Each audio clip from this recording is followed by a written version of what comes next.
So I've always been a huge fan of Magenta.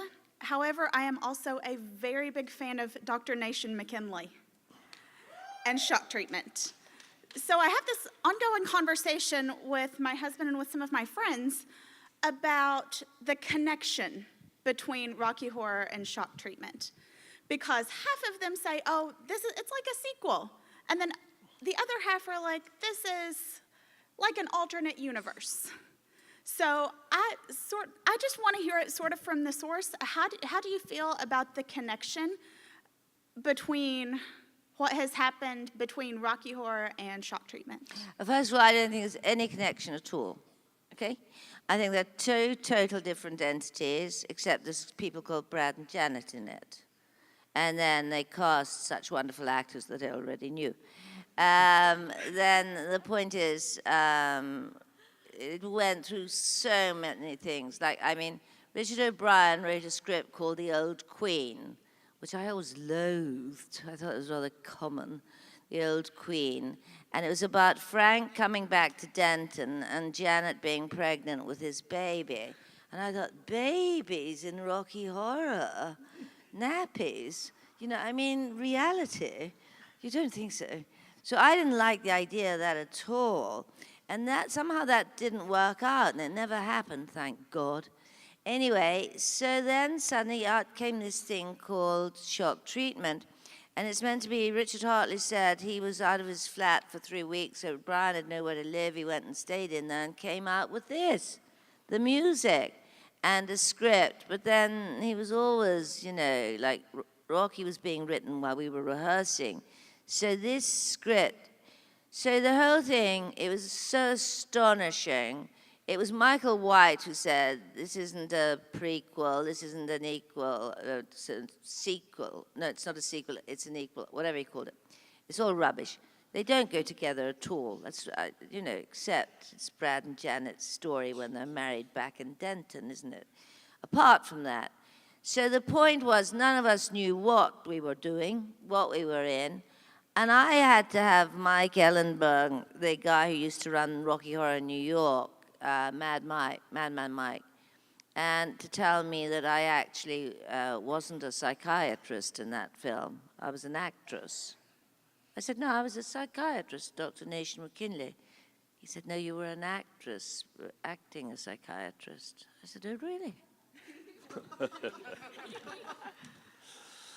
That's why I did such a good job.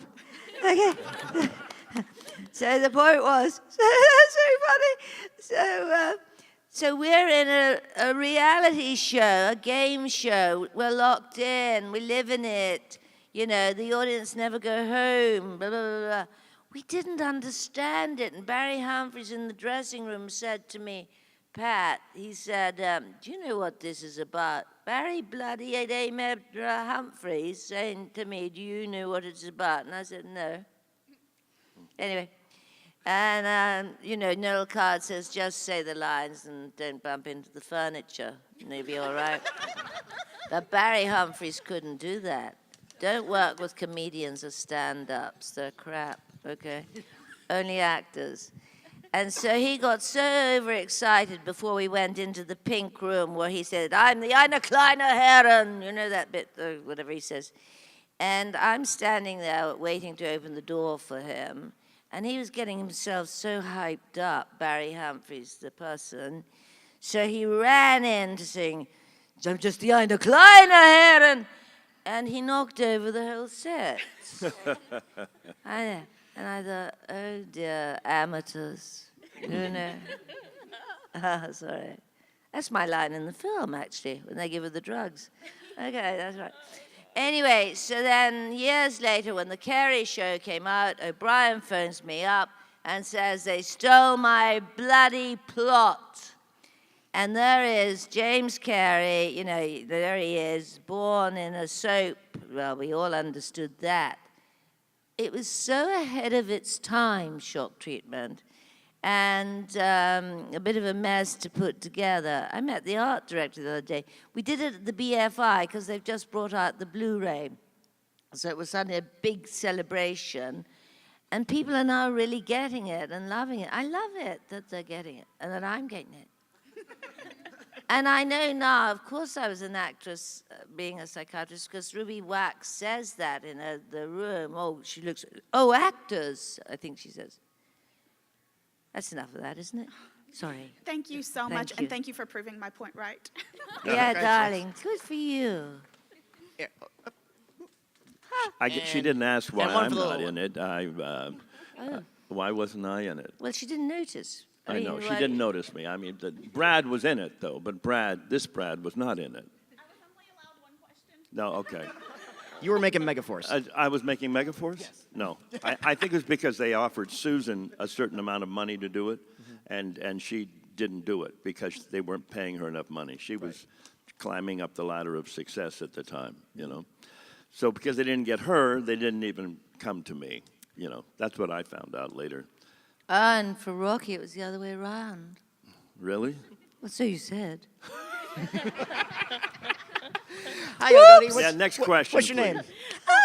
My name's Debbie, and I love you both. And Thank you. I just wanted to talk to you about Rocky Horror was just therapy for me and my friends when we were teenagers. And it was, strangely enough, probably the healthiest occupation we had was to go watch Rocky Horror on Saturday night. Just therapy and just being with people. Sorry, may I that interrupt and say didn't- what else were you doing? 'Cause that was you're not Actually, gonna. we were actually kind of good kids. We just didn't fit in, and I think, Rocky just spoke to us in that Okay. way. So, just thank you so much for. All right. I bringing just that to love this life. thing about not fitting in. Fitting in with what, for example? Well, just high school, just other kids in high school. They didn't like you? No, not.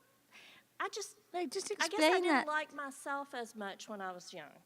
And I think I a see. lot of us feel that way. So it was an outlet, and it was a place to find people that also maybe felt like they didn't fit in. So, No, I know. I understand that. But you're the first person I've ever asked that to because so many people say that, just didn't Yes. fit in. And you think, what does that mean? Were you bullied at school or what? You know what I mean? Mm-hmm. And you said like it was one of the best things we were doing. So I thought you were doing something else. You see what I mean? Sorry. well, So, I all did right. questionable things. I think some of us did, yes, but Okay. but love. It was both healthy so for you. Thank you. Yes. Thanks Okay. very much. So then you just got into sex, drugs, and rock and roll and Rocky Horror. basis, Great. Yes. You know, there's Is there's she like giving people sweets? Yes. there's like two groups with Rocky Horror. There's the audience who just want to have a hell of a good time, and toke up a little bit and go and have a great Friday night, Saturday night. Toke up. Toke. I don't know. There were certain elements to right. I mean, they would go and they would drink or they would do something or they would. That was when it wasn't legal. Great. We went last night. We didn't do anything. No, I know. I'm sorry. We drank. Come on, I bought you Oh, a drink. yes, you did. Okay, but there's that part of it. There's the group, that the main audience, and then there's the Rocky Horror shadow casters and people who really took it to heart and became part of what has made Rocky Horror such a phenomenon for 40-something years. If it wasn't for the shadow casts and the people who kept this thing alive on stage shows around the world, it might have gone away. So Yeah, I met a guy the other day, and he ran the Denton Affair for 30 years. I've heard of that. So it's a bit like another Sal Piero. Do you know what I mean? Yeah, Just yeah, mentioning. Because Sal Piero was the, what do you call it? I mean, entrepreneur. No, he was Like the fan club, whatever. yeah. Yeah. And he whipped up the whole thing at the Roxy and everything. So he was like, Lou Adler employs him Yeah. even now to help run things, because he got a job out of it, being, like the head of just whipping up audiences and getting everything going. He was brilliant at it. Yeah. You know what I mean? And creating these fan clubs all over the world and keeping the fan Extraordinary. clubs, with the magazines and all of that. I know. Yeah. He retired a couple of years ago, handed over to Larry Vizel, who's now, he has a cast in New Jersey. and they still keep doing it. But you know, yeah, Everybody's doing it. yeah, what's the oldest? I mean, we meet people who were in shadow cast, right? You know, and I've met a few people who say, you know, I've retired from it, and I say, well, how long have you done it? They said, well, I've done it for 30 years. I played I Frank. met them the other day. Yesterday, that's called. Sorry. I think that's amazing. I know, he was doing it from 13 till he was 33. I can't count. Yeah. Anyway, you know what I mean? They were lucky. I mean, if you think about it, they're all up there acting and singing and, you know, doing the thing. And I did one I've just done one in London at the Grand in Clapham. And Gia, this girl, she put it on, shadow cast. And the Grand in Clapham is a very old Victorian theatre. It's a club, but it's got boxes and, you know, it's a beautiful old theatre. So we had a box, you know, so it was great to see everything, the shadow cast and the audience from that. And there it was in London being done. That was a couple of weeks ago. It was massive. And then the next thing they brought in were the people from Ascot, the race. I don't know if you know about that. Ascot's a great race in London, you know, Ascot where people opening dress. day. Sorry? Ascot opening day. That'll do. My Fair Lady. Is it, darling? Yeah. Okay. But the whole point is Ascot's where you wear the hat. I mean, the hat gets the prize, you know, so every woman has a hat. And so there we're doing Rocky Horror from 6 till 9 at night. That's the space the Grand gave us. And then they had another party called the Ascot Party. So in walk on all these girls and all with hats from the race course. So I thought, what the hell are they doing here? Do you know what I mean? It just didn't mix. Wouldn't you agree? It's a bit rubbish. Yes, ma'am. Of course, we're in Kentucky right now. We have the Kentucky Derby in the I state, know. and it's People the same. said, "Why the come same, here?" And I same said traditions. to be in the run the race. I'm in the Kentucky Derby. I said, "That's why I'm here." Okay, sorry. Tell me about your Kentucky Derby. It's kind of the biggest American Ascot. race. Yeah. Yeah, so it is The the world equivalent of Ascot. knows that. Yeah. Except instead of gin and tonic, they drink mint juleps. Perfect. Yum yum. Hey, Tardis, what you got? My name is Shira, and first of all, before I ask my question, I love your outfits, and I loved you in Supernatural. You didn't like my outfit? Jesus. I like your outfit too, Shira, but I love get out of all here. of her outfits. I haven't seen your outfits. I love all of her outfits. I like your tie. Vintage tie. I like your tie. $10. $3. No, this is Cheapskate.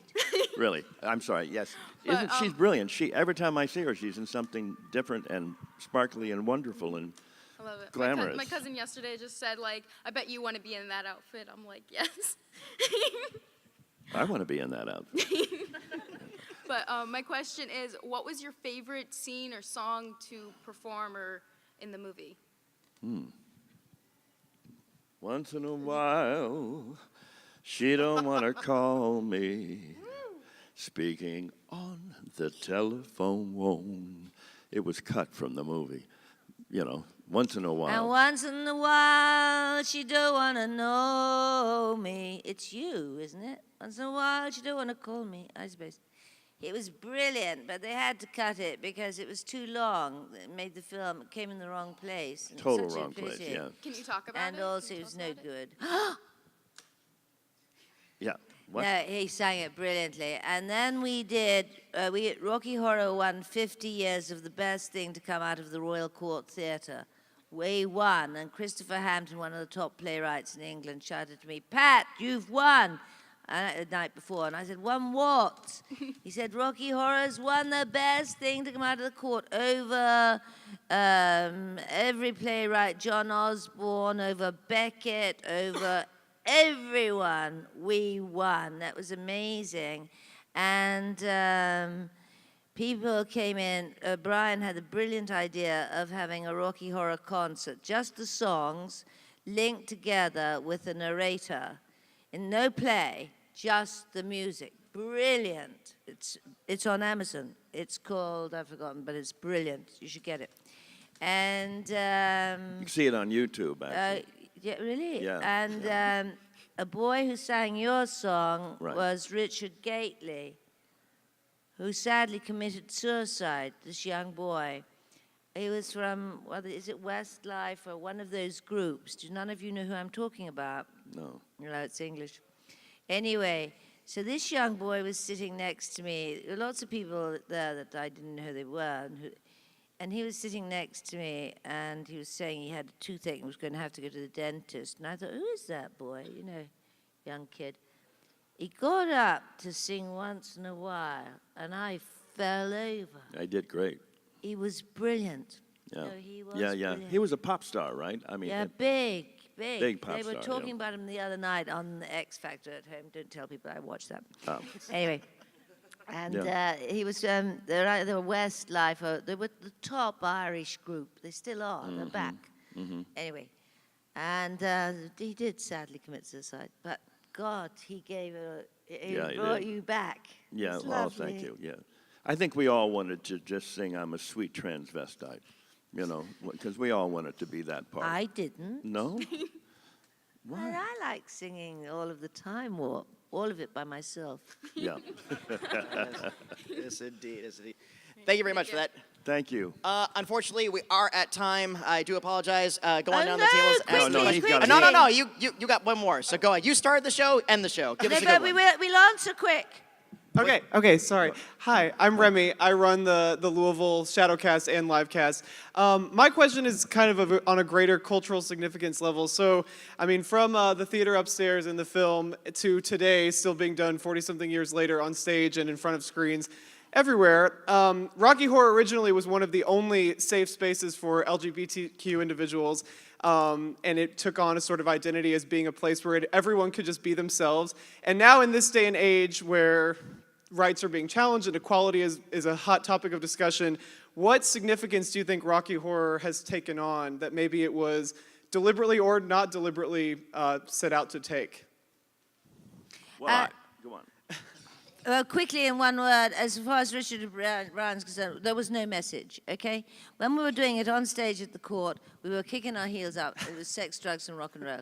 The audience chose a thing called The Message, and I'll finish with O'Brien said, it's a fairy story, it's Hansel and Gretel, it's the two naives go to the gingerbread house.